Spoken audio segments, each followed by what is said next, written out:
اللہ رب العالمین کا فضل و کرم ہے اور اس کا خاص احسان ہے کہ اللہ نے ہم لوگوں کو ایمان کی دولت عطا کی ہے۔ ایمان و اسلام کی دولت در حقیقت دنیا کی تمام دولتوں سے اعلیٰ اور ارفع ہے، اور ایمان کی دولت ہی حقیقی دولت ہے۔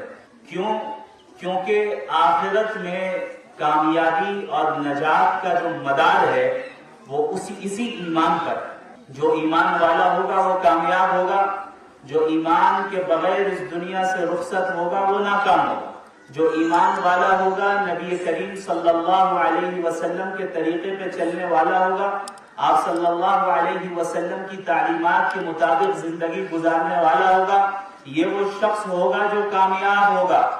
اور وہ لوگ جو اللہ کے نبی صلی اللہ علیہ وسلم کی تعلیمات کی خلاف ورزی کرتے ہیں یا آپ صلی اللہ علیہ وسلم کے دین کو چھوڑ کر کوئی اور راستہ اختیار کرتے ہیں، قرآن کریم ان کے متعلق بالکل صاف اعلان کرتا ہے کہ اولئک هم الخاسرون، وہی لوگ ہیں جو ناکام رہنے والے ہیں۔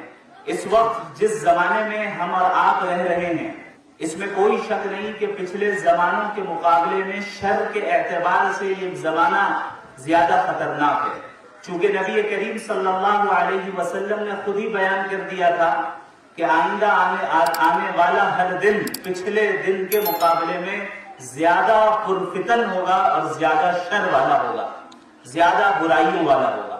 جس طرح ہم بڑی تیزی کے ساتھ قیامت کے زمانے کے بالکل قریب ہوتے جا رہے ہیں، اسی کے ساتھ ساتھ وہ نشانیاں قیامت کی جو اللہ کے نبی صلی اللہ علیہ وسلم نے بیان کی، چاہے وہ چھوٹی نشانیاں ہوں یا بڑی نشانیاں ہوں، چھوٹی نشانیاں تقریباً علماء کرام فرماتے ہیں کہ ہمارے زمانے تک پوری ہو چکی، اب انتظار بڑی نشانیوں کا ہے۔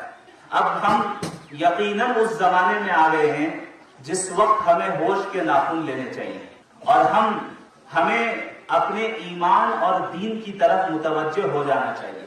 یقین جانیے کہ جن حالات سے اس وقت امت مسلمہ دوچار ہیں اور جن حالات سے مسلمان پورے عالم میں سختیوں، پریشانیوں اور ظلم و زیادتی کا شکار ہیں، ان تمام چیزوں کے ہونے کے بعد اگر اب بھی ہم نے اللہ رب العالمین کی طرف رجوع نہ کیا اور اب بھی ہم نے اللہ کے نبی کی تعلیمات کو نہ تھاما، تو یاد رکھیں ہم سے بڑا بدبخت انسان کوئی نہیں ہو سکتا، جسے تمام مواقع اور اپارچونٹیز ایمان کی مل گئی، دین پر قائم رہنے کی اپارچونٹی مل گئی، حالات ایسے سخت سے سخت بنا دیے گئے کہ انسان اور ایک مسلمان اللہ کی طرف رجوع کریں، اس کے باوجود اگر ہم نے اللہ کی طرف رجوع نہ کیا تو یاد رکھیں یہ بہت بڑا خسارہ ہے۔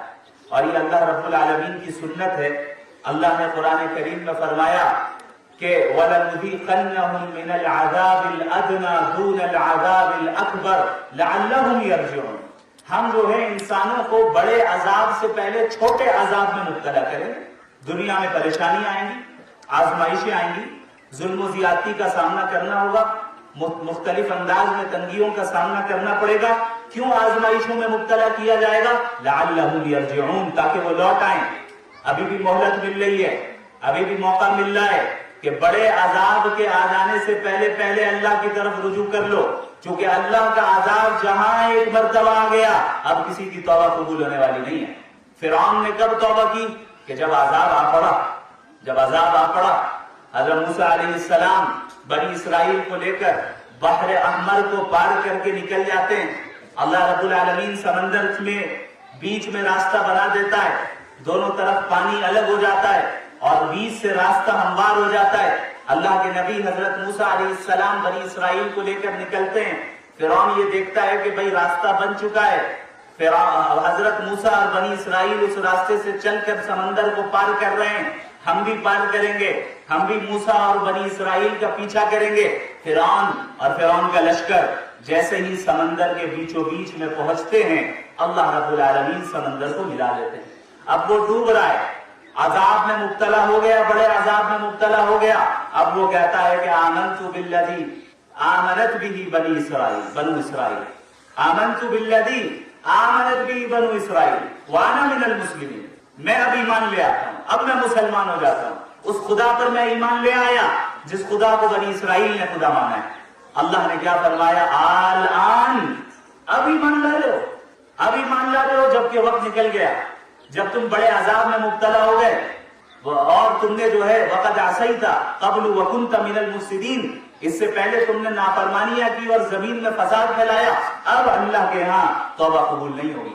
اللہ کے نبی صلی اللہ علیہ وسلم نے فرمایا ان اللہ یقبل توبۃ عبدہ ما لم یغرر، اللہ تعالیٰ ایک بندے کی توبہ اس وقت تک قبول کرتا ہے جب تک کہ وہ حالت غرغرہ میں نہ پہنچ جائے۔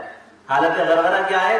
کہ جب انسان کی روح جسم سے نکل رہی ہے اور ابھی بالکل حلق میں آ کر اٹک چکی ہے، اب وہ عالم دنیا اور عالم آخرت کے درمیان ہے، اب اسے فرشتے بھی نظر آنا شروع ہو گئے اور دنیا والے بھی نظر آ رہے ہیں، اب وہ ایک عالم سے دوسرے عالم میں شفٹ ہو رہا ہے، منتقل ہو رہا ہے، اسے ٹرانسفر کیا جا رہا ہے، ایک دنیا سے آخرت کی طرف منتقل ہو رہا ہے، عالم برزخ کی طرف منتقل ہو رہا ہے۔ اب جب اس حالت میں پہنچ جائے انسان تو اب بعض وہ چیزیں جو غیب کی ہوتی ہیں وہ نظر آنا شروع ہو جاتی ہیں۔ اللہ کے نبی نے فرمایا اب توبہ قبول نہیں ہوگی، اس سے پہلے جب بھی توبہ کر لے اللہ قبول کرے گا۔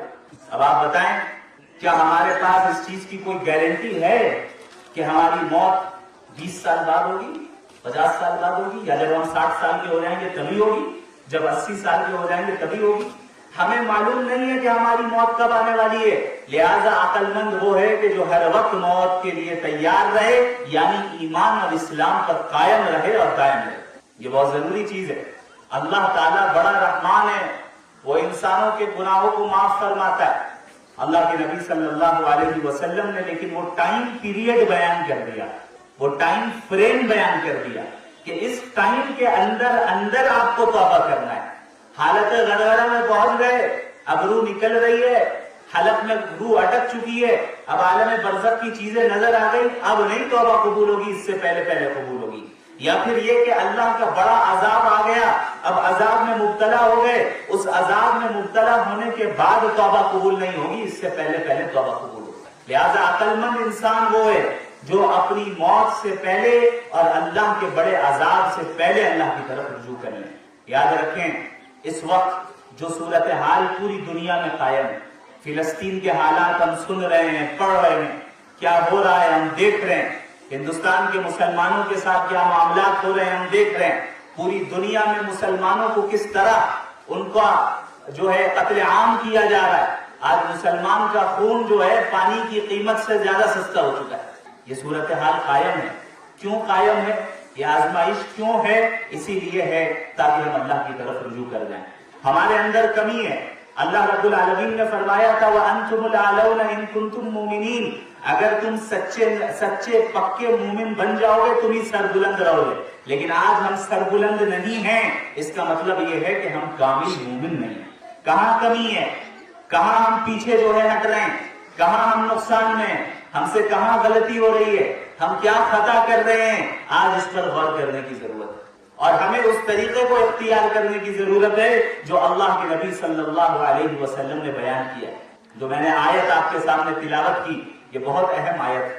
من عمل صالحا من ذکر او انثى وهو مؤمن، جو انسان بھی چاہے مرد ہو یا عورت ہو، چاہے مرد ہو یا عورت ہو، نیک عمل کرے گا اس حال میں کہ وہ مومن ہو، اس کے دل میں ایمان ہو، اللہ رب العالمین نے فرمایا کہ اس کے دو فوائد ہیں۔ پہلا فائدہ فَلَنُحْيِيَنَّهُ حَيَاةً طَيِّبَةً، ہم اسے اسی زندگی میں اسی دنیا میں پاکیزہ زندگی عطا کریں گے۔ پہلا فائدہ کہ اللہ رب العالمین اطمینان والی زندگی، راحت والی زندگی، سکون والی زندگی اور برکت والی زندگی عطا کرے گا۔ کن لوگوں کو؟ ہر اس مرد کو، ہر اس عورت کو جو ایمان والی ہو، ایمان والا ہو اور نیک اعمال کرنے والا ہو۔ اب اس کا دوسرا فائدہ کیا ہے؟ وَلَنَجْزِيَنَّهُمْ أَجْرَهُمْ بِأَحْسَنِ مَا كَانُوا يَعْمَلُونَ، اب قیامت کے دن ہم انہیں ان کے اچھے اعمال کا بہترین بدلہ دیں گے، بہترین بدلہ دیں گے، اور وہ بدلہ کیا ہوگا؟ جنت کی شکل میں ہوگا۔ وہ جنت کیسی ہے؟ اللہ کے نبی صلی اللہ علیہ وسلم فرماتے ہیں مَا لَا عَيْنٌ رَأَتْ وَلَا أُذُنٌ سَمِعَتْ وَلَا خَطَرَ عَلَى قَلْبِ بَشَرٍ، وہ جنت ایسی جگہ ہے جسے کسی آنکھ نے دیکھا تک نہیں، جس کے بارے میں جس کی حقیقت کو کسی کان نے سنا تک نہیں، اور جو انسان کے تصور، وہم و گمان اور امیجنیشن کے باہر۔ آپ اندازہ لگائیں کہ ایک لگژریس لائف، ایک پرتعیش زندگی کیسی ہو سکتی ہے۔ ایک انسان جو سب سے زیادہ مالدار ہو، سب سے زیادہ نعمتیں دنیا کی اس کے پاس ہو، آپ اندازہ لگائیں جنت اس سے کئی گنا زیادہ آگے، ہمارے تصور کے باہر کی چیز ہے۔ ایسی جگہ ہے جس کے متعلق اللہ نے فرمایا لَهُم مَا يَشَاءُونَ فِيهَا وَلَدَيْنَا مَزِيدٌ، کہ قیامت آخرت میں جنت میں ہماری یہ بندیاں جو چاہیں گی ہم انہیں عطا کریں گے، وَلَدَيْنَا مَزِيدٌ، اور بعض ہمارے پاس ایسی نعمتیں بھی ہوں گی جو ان کے امیجنیشن سے باہر ہے۔ بھائی انسان کسی چیز کی خواہش کرتا ہے تو خواہش تو اسی چیز کی کر سکتا ہے نا جو اس کے تصور میں داخل ہو، جس کا وہ تصور کر سکتا ہو، جس کے بارے میں وہ سوچ سکتا ہو، جو اس کی امیجنیشن کے اندر ہو۔ اللہ نے فرمایا کہ جو تصور کریں گے، جو چاہیں گے ہم وہ بھی عطا کریں گے، اور ہمارے پاس تو اور بھی بہت سی نعمتیں رکھی ہیں جو ہم انہیں اپنے فضل سے دیں گے، جو ان کے وہم و گمان سے باہر ہوگا۔ وَلَكُمْ فِيهَا مَا تَشْتَهِيهِ الْأَنفُسُ وَتَلَذُّ الْأَعْيُنُ، جنت میں تمہیں ہر وہ چیز ملے گی جو تمہارا نفس جس کی خواہش کرے گا، تمہارا نفس جس کی خواہش کرے گا، اور ہر وہ چیز ہوگی جو انسانوں کی آنکھوں کو ٹھنڈک پہنچائے۔ تو یہ ایسی جگہ ہے، ایسی منزل ہے، ایسا گھر ہے یہ جنت کہ جس کے لیے قربانیاں تو دینی پڑیں گی، بغیر قربانیوں کے جنت حاصل نہیں ہو سکتی۔ اور یہ خود اللہ کے نبی صلی اللہ علیہ وسلم نے فرمایا حفت الجنت بالمکارہ، جنت کو ناپسندیدہ چیزوں کے ساتھ گھیر دیا گیا ہے۔ اب انسان کو بعض ناپسندیدہ چیزیں کرنی پڑتی ہیں، ایسی چیزوں کو کرنا پڑتا ہے جو ان کے نفس پر بار ہیں، بوجھ ہیں، لیکن چونکہ دین کا حکم ہے اس لیے کر رہے ہیں۔ مثال کے طور پہ فجر کی نماز پڑھنا ہے یا نماز پڑھنا ہے، ہو سکتا ہے کہ انسان کا جی نہ چاہ رہا ہو، اتنی رغبت نہ ہو، پریشانی ہو رہی ہو۔ اب آپ سرد علاقوں میں رہتے ہیں، اب برف باری ہوتی ہے، اب برف باری ہو رہی ہے، سردی اپنے عروج پر ہے، اور ایسے موقع پہ فجر میں آپ کو ٹھنڈے ٹھنڈے پانی سے وضو کرنا ہے، تو بھئی یہ ایسی چیز ہے جسے نفس پسند نہیں کرتا، یہ ایسی چیز ہے جو نفس پر بار ہو، بوجھ ہو، لیکن آپ پھر بھی فجر میں اٹھتے ہیں، نمازوں کی تیاری کرتے ہیں، چاہے جتنی برف باری ہو رہی ہوتی ہے، ٹھنڈا پانی ہی کیوں نہ صحیح، اسی سے وضو کرتے ہیں اور پھر نماز ادا کرتے ہیں۔ یہ کیا ہے؟ اللہ کی اطاعت کرنا اور اپنے نفس کی مخالفت کرنا۔ ان قربانیوں کو دے کر پھر جا کر انسان کو وہ جنت حاصل ہوگی جس کو کسی آنکھوں نے اب تک دیکھا نہیں۔ اس طرح اللہ نے اسے چھپا کر رکھا ہے اپنے مومنین کے لیے، اپنی مومنات کے لیے، مومن بندوں اور بندیوں کے لیے۔ لہذا اللہ رب العالمین نے یہ وعدہ کیا ہے کہ ہر بندے اور ہر بندی کو جو ایمان والی ہو اور نیک اعمال کرنے والی ہو، اللہ اسے یہ جنت دے گا۔ اللہ کے نزدیک بحیثیت بندہ ہونے کے، بحیثیت عبد ہونے کے، بحیثیت مخلوق ہونے کے مرد اور عورت میں کوئی فرق نہیں۔ ایسا نہیں ہے کہ مرد نماز پڑھے تو اسے زیادہ ثواب ملے گا، عورت نماز پڑھے تو اسے کم ثواب ملے گا۔ ایسا نہیں ہے کہ مرد روزہ رکھے تو اسے زیادہ ثواب ملے گا، عورت روزہ رکھے تو اسے کم ملے گا، نہیں۔ بندے ہونے کی حیثیت سے مرد اور عورت اللہ کے یہاں برابر ہے۔ اسی لیے بعض جگہوں پر اللہ نے بڑی تاکید کے ساتھ مردوں کا الگ سے ذکر کیا اور بندیوں کا، لڑکیوں کا، عورتوں کا الگ سے ذکر کیا، جیسا کہ ابھی قاری صاحب نے تلاوت بھی کی، ان المسلمین والمسلمات والمؤمنین والمؤمنات والقانتین والقانتات والصادقین والصادقات، یقیناً مسلمان مرد، مسلمان عورتیں، مومن مرد، مومن عورتیں، اور صدقہ کرنے والے مرد، صدقہ کرنے والی عورتیں، روزہ رکھنے والے مرد، روزہ رکھنے والی عورتیں، بار بار الگ الگ بیان کیا جا رہا ہے۔ کیوں کیا جا رہا ہے؟ اس لیے تاکہ عورتیں یہ نہ سوچیں، یہ نہ سمجھیں کہ ہمارے ثواب میں کوئی کمی ہوگی، یا یہ کہ ہمیں جنت کا اعلیٰ مقام نہیں مل پائے گا۔ کتنی خواتین ایسی ہوں گی جو جنت میں کتنے بڑے جو ہے، کتنے عظیم الشان جو دنیا میں مرد سمجھے جاتے تھے، ان سے آگے ہوں گی، ان کا مقام مرتبہ آگے ہوگا۔ آپ دیکھیں فرعون کی جو بیوی تھی حضرت آسیہ، انہوں نے کیا دعا کی؟ رب ابن لی عندک بیتا فی الجنہ، یا اللہ اپنے قریب میرے لیے جنت میں گھر بنا، اپنے قریب۔ اب آپ دیکھیں فرعون مرد تھا نا، لیکن ایمان سے معلوم تھا، وہ جہنمی ہوا، لیکن ان کی بیوی اللہ والی تھی، ایمان والی تھی، نیک اعمال کرنے والی تھی، ان کو کیا مقام ملا؟ اللہ کے قریب جنت میں گھر ملے گا انشاءاللہ، یہ مقام حاصل ہوا۔ تو بحیثیت بندہ ہونے کے، بحیثیت عبد ہونے کے، بحیثیت مخلوق ہونے کے، بحیثیت سرونٹ آف اللہ ہونے کے، مرد اور عورت میں کوئی فرق نہیں۔ فرق کہاں ہے؟ فرق حقوق اور ذمہ داری ہے، فرق حقوق اور ذمہ داری ہے۔ آج مغربی دنیا نے ذمہ داریوں میں بھی اس فرق کو ختم کر دیا، نتیجہ کیا نکلا؟ عورتوں کا غلط استعمال ہو رہا ہے۔ انشاءاللہ میں اس پہ آگے بات کروں گا۔ تو بات جو یہ چل رہی تھی کہ دین کی طرف رجوع کرنا، اب ہم دین کی طرف رجوع کیسے کریں؟ اس کے لیے ہر انسان اس بات کا پابند ہے کہ وہ اپنی اصلاح کرے۔ کیا کرے؟ اپنی اصلاح کرے۔ اب اصلاح کسے کہتے ہیں؟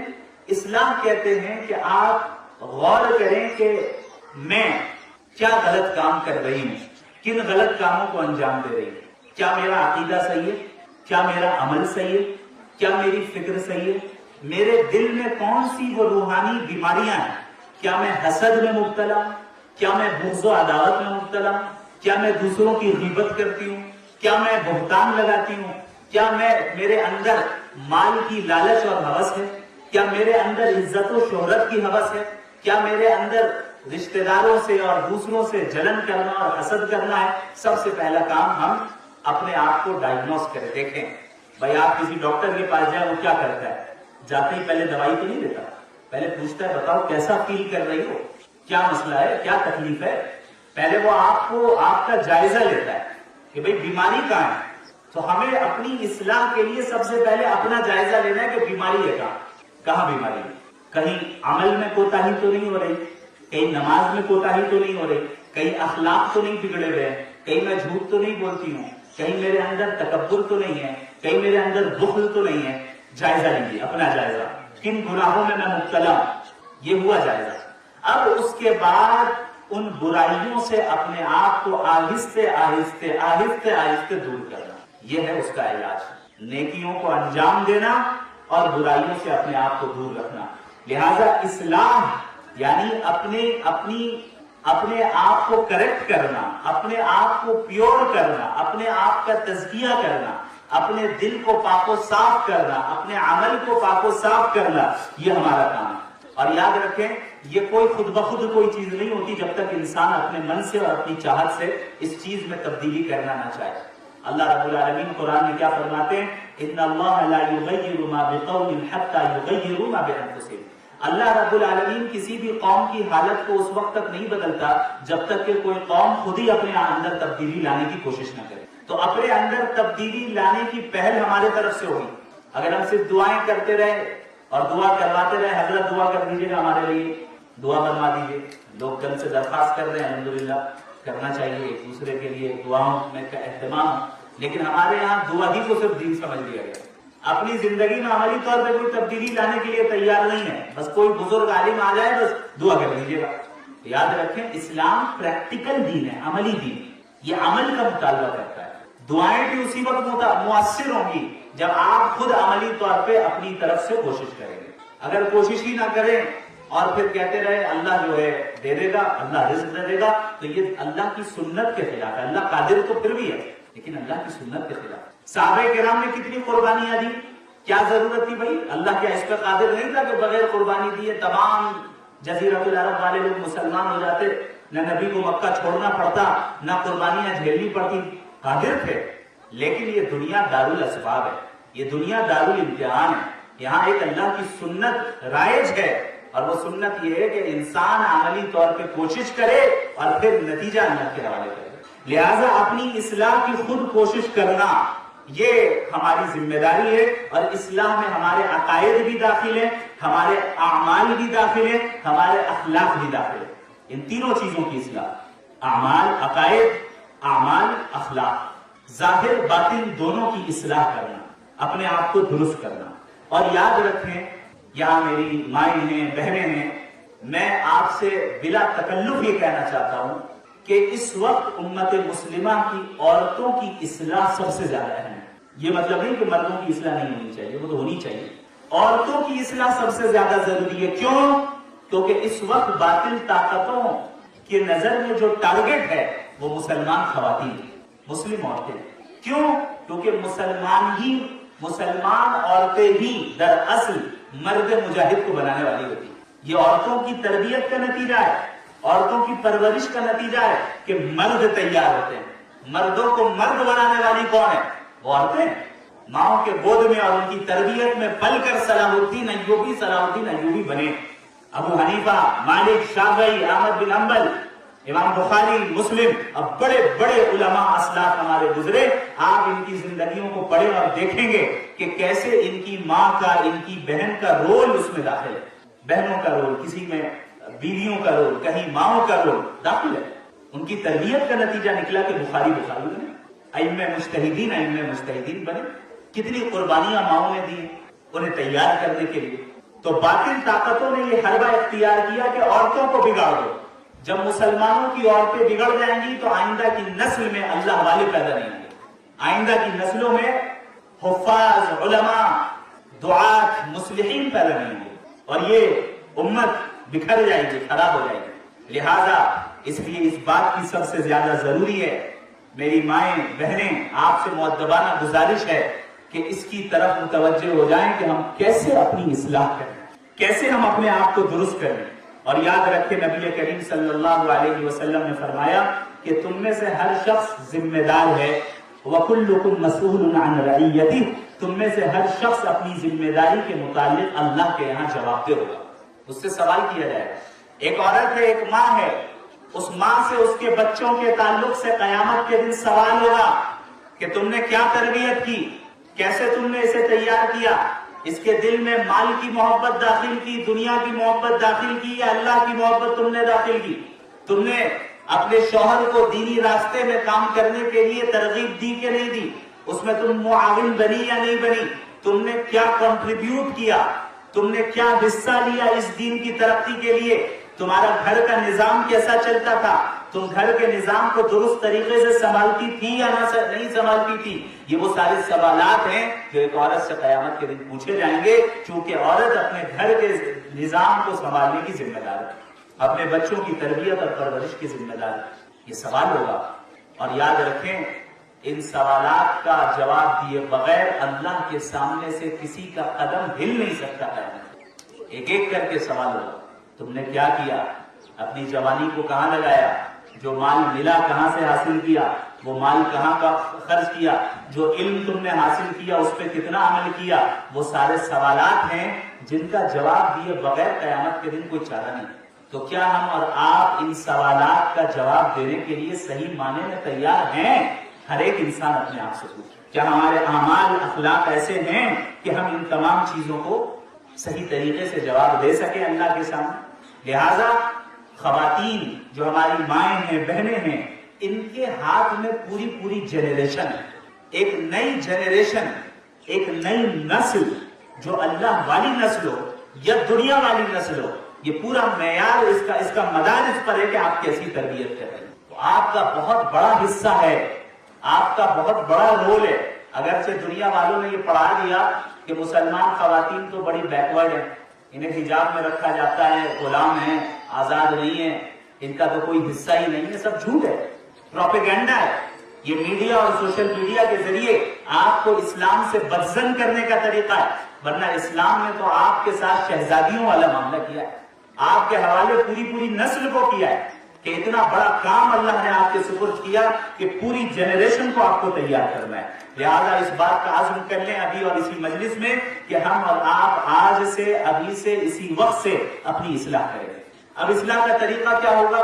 چند چیزیں ہیں جن کو ہمیں آج سے ہی اپنے ڈیلی شیڈیول میں داخل کر لینا ہے، روز مرہ کے جو نظام الاوقات ہمارا ہے اس میں داخل کرنا ہے۔ سب سے پہلی اور اہم چیز، اپنا اور قرآن کریم کا ایک رابطہ قائم کریں، اپنا رابطہ قرآن کریم کے ساتھ مضبوط کریں۔ یاد رکھیں ہمارے یہاں ہر قسم کی یہ کتابیں پڑھی جا رہی ہیں، جو سب سے زیادہ کتاب چھوڑی گئی ہے وہ قرآن۔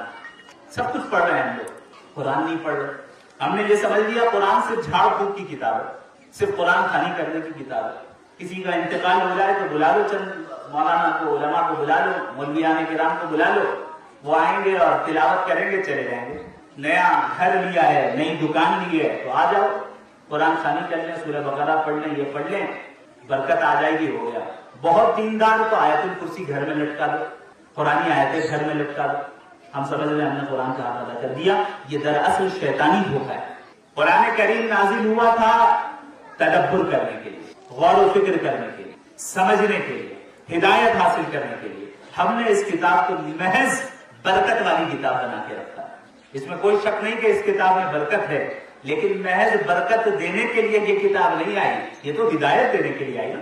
اب جب ہم سمجھیں گے ہی نہیں کہ قرآن کریم میں کیا اللہ نے فرمایا تو ہدایت کہاں سے حاصل ہوگی؟ لہذا سب سے پہلا کام میری ماؤں اور بہنوں آپ سے گزارش ہے، قرآن سے اپنا رشتہ جوڑیے۔ اگر آپ میں سے کوئی ایسا ہے جس کو قرآن پڑھنا نہیں آتا، وہ آئے جامعہ بنیت العلوم آئے، علماء سے رابطہ کریں، معلمات سے رابطہ کریں اور قرآن پڑھیں، تجوید صحیح کریں، ناظرہ کریں، پڑھیں۔ اب جن کا ناظرہ درست ہو گیا، قرآن پڑھنا آ گیا، اب اگلا لیول ان کے لیے یہ ہے کہ اب قرآن کو سمجھنے کی ترتیب بنائیں۔ اب یہاں پر مجھے نہیں معلوم بالغات کے لیے نظام ہے یا نہیں ہے تو میں گزارش کروں گا کہ ہو، اور اگر ہے تو بہت اچھی بات ہے، اس سے استفادہ کریں کہ قرآن کریم کے حلقے لگیں، قرآن کریم کو سکھایا جائے۔ اللہ قرآن میں کیا فرما رہا ہے، اللہ کیا کہہ رہا ہے، یہ ہمیں سمجھنا ہے، یہ ہمیں جاننا ہے اور صحیح طریقے سے سمجھنا ہے۔ جب ہم یہ کریں گے تو قرآن کے ساتھ ہمارا رشتہ مضبوط ہوگا۔ اور یاد رکھیں، قرآن کی تلاوت کا اہتمام کیا کریں اپنی زندگی میں۔ روزانہ آپ آدھا صفحہ پڑھیں لیکن روزانہ پڑھیں، اس کی بڑی برکت آپ اپنی زندگی میں دیکھیں۔ قرآن کریم کی تلاوت کی برکت سے اللہ رب العالمین آپ کے بہت سے کاموں کو آسان فرمائے، نیکیاں بھی ملیں گی، اللہ کا تقرب بھی حاصل ہوگا۔ لہذا سب سے پہلا کام اپنے آپ کو قرآن کے ساتھ جوڑیں، قرآن کی تلاوت، اس کو سمجھنا، اس میں تدبر کرنا اور علماء سے اس کو سیکھنا کہ بھئی اللہ رب العالمین کیا فرماتے ہیں، اور روزمرہ کی زندگی میں روزانہ تلاوت کا اہتمام کرنا اور قرآن کو سمجھنے کا اہتمام کرنا، یہ کرنا ہے ہمیں انشاءاللہ۔ دوسرا کام اصلاح کے لیے یہ ہے کہ ہم اپنے دل کو صاف کریں۔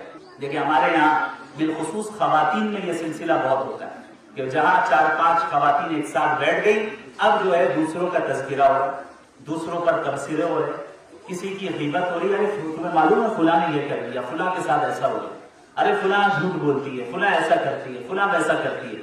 یہ بڑے خطرناک اعمال ہے، اتنا خطرناک عمل ہے کہ انسان کے نیک اعمال ضائع ہو جاتے ہیں اور اس انسان کی معافی اپنی اصلاح کرے۔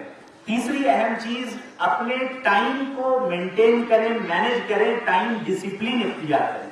آج سوشل میڈیا کا زمانہ ہے، ہر ایک کے پاس موبائل ہے، سب جانتے ہیں کیسے انسٹاگرام میں ہم لوگ ریلز دیکھ رہے ہیں، کیسے فیس بک میں ریلز دیکھ رہے ہیں، یوٹیوب میں شارٹس دیکھ رہے ہیں، لانگ ویڈیوز بھی دیکھ رہے ہیں، شارٹ ویڈیوز بھی دیکھ رہے ہیں۔ سوشل میڈیا کا الگورتھم ایسا بنایا گیا ہے کہ آپ کو زیادہ سے زیادہ دیر تک موبائل میں کیسے روکا جائے، آپ ٹکے رہیں۔ آپ دیکھیں گے کہ آپ کو جن ویڈیوز کو دیکھنے میں دلچسپی ہوتی ہے، اسی طرح کی ویڈیو آپ کو ریکمینڈ ہوگی وہاں پہ، بار بار آپ دیکھتے جائیں گے۔ آپ نے موبائل کھولا کہ بھائی 10 منٹ میں ایک ویڈیو دیکھنا ہے، پتہ چلا 2 گھنٹے گزر گئے 50 ویڈیو دیکھنے میں۔ یہ کیا ہے؟ ہمارے وقت کا ضیاع۔ ایک مسلمان ٹائم کو مینج کرتا ہے، ٹائم ڈسپلن، کسی بھی چیز کو اتنا ہی استعمال کرتا ہے جس سے اس کو نفع پہنچے اور اپنے وقت کو ضائع کرنے سے بچتا ہے۔ اللہ کے نبی صلی اللہ علیہ وسلم نے فرمایا، من حسن اسلام المرء ترکہ ما لا یعنی، کہ ایک مسلمان کے بہترین اسلام میں سے یہ ہے، اسلام کے اعلیٰ مقام میں سے یہ ہے، اعلیٰ معیار میں سے یہ ہے اور اعلیٰ خوبیوں میں سے یہ ہے کہ وہ لایانی چیزوں کو چھوڑ دے۔ وہ چیزیں جو آپ کو نفع نہیں پہنچاتی، فضول چیزوں میں انسان مبتلا رہ کر اپنے وقت کو ضائع کرے، یہ نہیں ہونا چاہیے۔ چوتھی چیز یہ ہے میری ماں اور بہنوں، اپنا نیک لوگوں کا حلقہ بنائیں، نیک لوگوں کی صحبت اختیار کریں۔ انسان جس کی صحبت اختیار کرتا ہے، جیسی دوستی کرتا ہے، جس کے ساتھ اٹھتا بیٹھتا ہے، اس کا اثر پڑتا ہے۔ اگر آپ نے